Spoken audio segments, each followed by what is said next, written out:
My name is John Seaman, and on behalf of the families of TWA Flight 800 Association, I'd like to welcome you all tonight.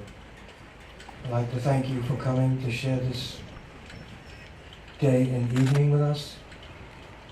And I appreciate that everybody braved these difficult times to get together tonight. For tonight's program, I'd like to introduce a dear friend of mine who I never knew 25 years ago, but someone who came to us in the aftermath of the crash and offered his assistance and that of all his colleagues, and joined with the Family Association to plan and build this memorial. And for 19 years, he and his colleagues have been maintaining it. And I think everyone I've spoken to today says it looks pretty darn good.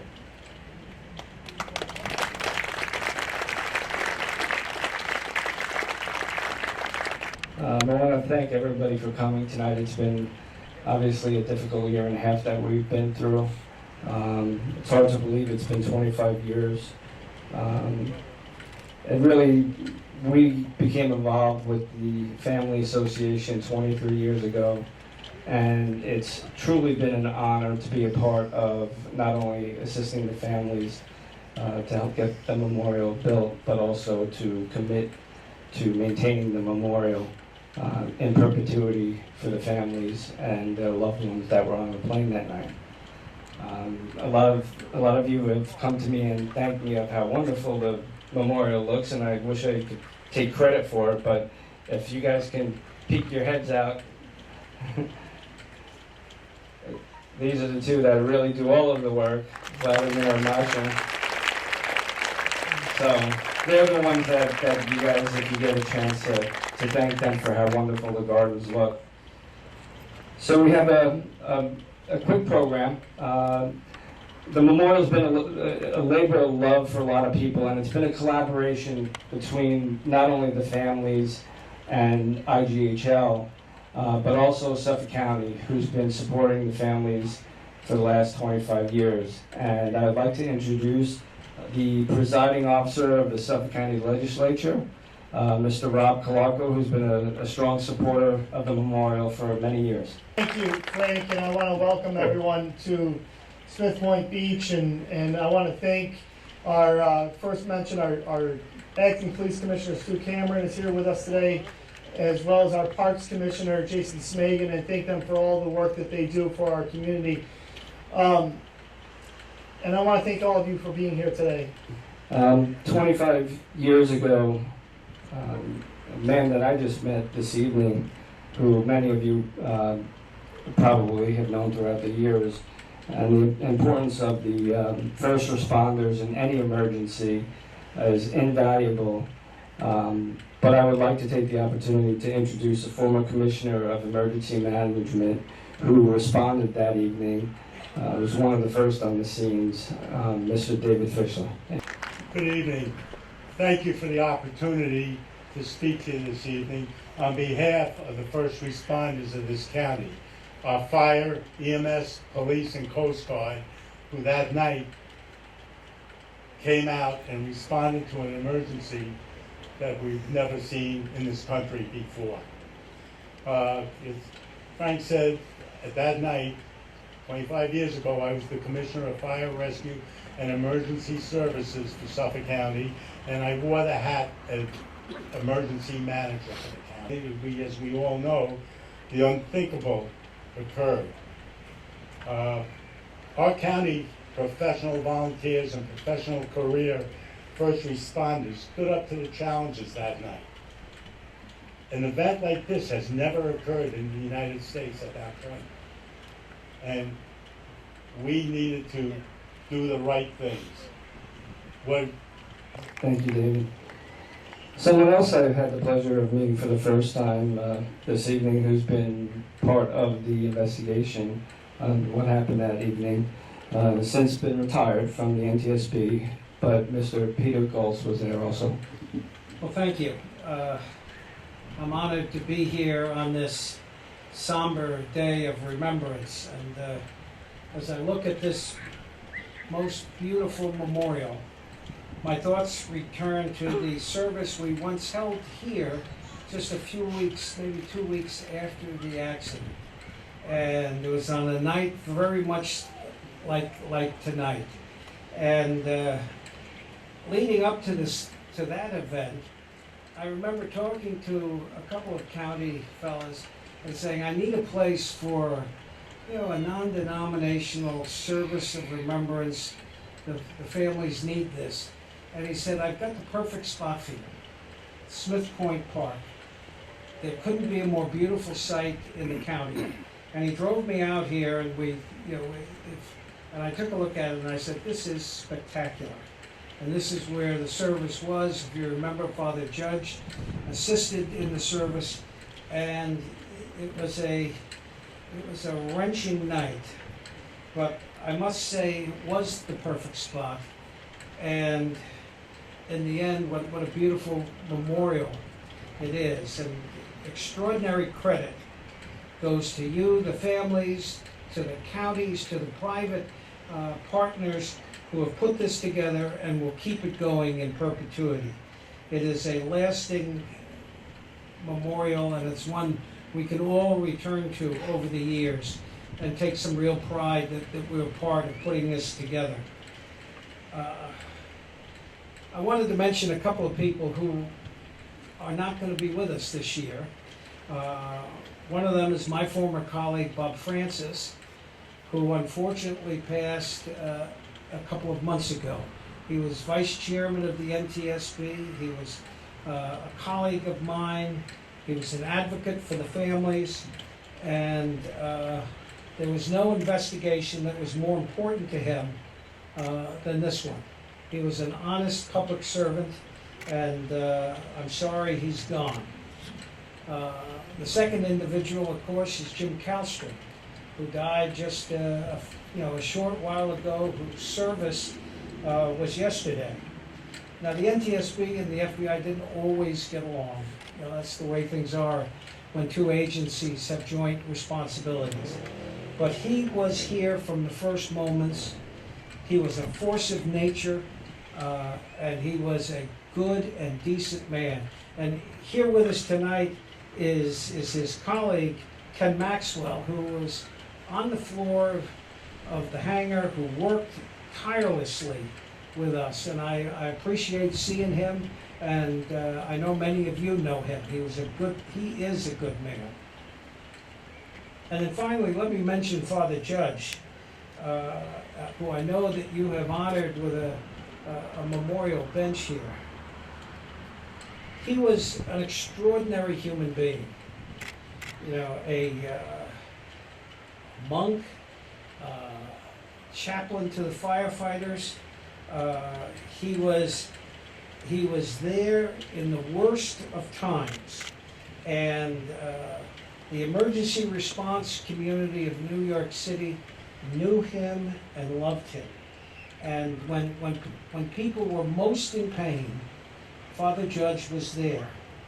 And that he was with us during those weeks. I remember seeing him in the beginning, circulating among the families in his Franciscan robes, and I said, who is this guy? And then I got to know him. And what an extraordinary human being he was. And he was just someone that you should never forget. And finally, let me know, I know it's hard to see that anything positive could ever possibly come from a terrible tragedy such as this that you've gone through. But let me just say one thing, that the worldwide blueprint for how families are treated was written here with your tears and with your support.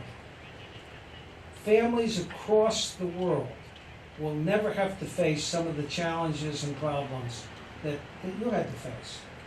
And the world is different because of that. Thank you, Frank, and welcome everybody, and thank you for having me this evening. I'd just like to say a few words about this beautiful memorial and what it takes to keep it looking like this. And it's a perfect example of a wonderful public-private partnership that can keep it going, hopefully, in perpetuity. And it starts with John and Eleanor and the Family Association and all of the money that they've raised over the years, and they entrusted IGHL to oversee the foundation, to make sure that all the money that comes in to the Family Association goes right to this memorial. 25 years ago, on the evening of July 17, 1996, as the setting summer sun began to silhouette the Manhattan skyline, Trans World Airlines Flight 800 departed from JFK International Airport on a non-stop flight to Paris, France. 12 minutes into the flight, at 8:31 p.m., as the Boeing 747 jumbo jetliner soared easily past the South Shore beaches of Long Island at 400 miles an hour, a catastrophic tragedy overtook the 230 passengers and crew. As the plane climbed past an altitude of 13,000 feet, a fatal explosion of controversial origin occurred in the vicinity of the center fuel tank, rupturing the fuselage and setting the plane afire. For brief moments, the doomed airliner continued in flight into the now darkening eastern sky. Then, in what onlookers would describe as a sudden fireball, the shining craft suffered a final explosion, shattering into a rain of flames and falling into the sea below. There were no survivors. Danielle Callis, Richard Campbell, Paula Ann Carvin, Joseph von Hendrik III, Jacques Bernard Caro, Jenny Caillou, Ludovic Chanson, Constant Charbonnier, Jacques Charbonnier. And worked with the vast majority of the flight attendants that were on that aircraft. Christine Susan Yorio Bailey, Deborah Collins DeLucio, Warren Dodge, Guy DuPont, Deirdre Marie Feeney, Kathleen Veronica Feeney, Mohammed Samir Farhat, Charles Roderick Foster, Deidre Henry Coulon, Carol A. Fry, Daniel Kirk Gavor. My sister Jody was on the plane with 20 other from our town of Montoursville, Pennsylvania.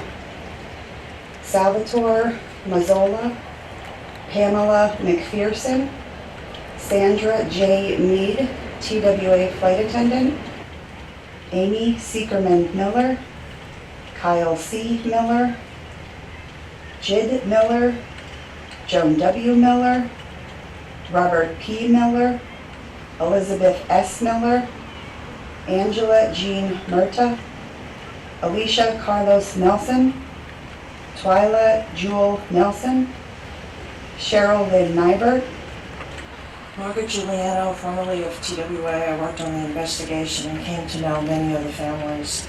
I'm here on behalf of some of the crew members who have no one else here tonight and some of the families that were overseas.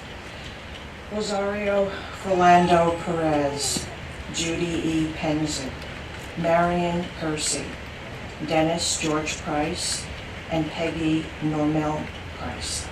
Josette Thierry, Mauro Tofani, Melinda D. Torch, Larissa Michelle Eusipis, Lois Rose Van Epps, Rick Lee Verhaeg, Lonnie Warren, Jacqueline Alexis Watson, Jill Victoria Watson, Thomas Ralph Weatherby III,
Don't go the front because it might be muddy.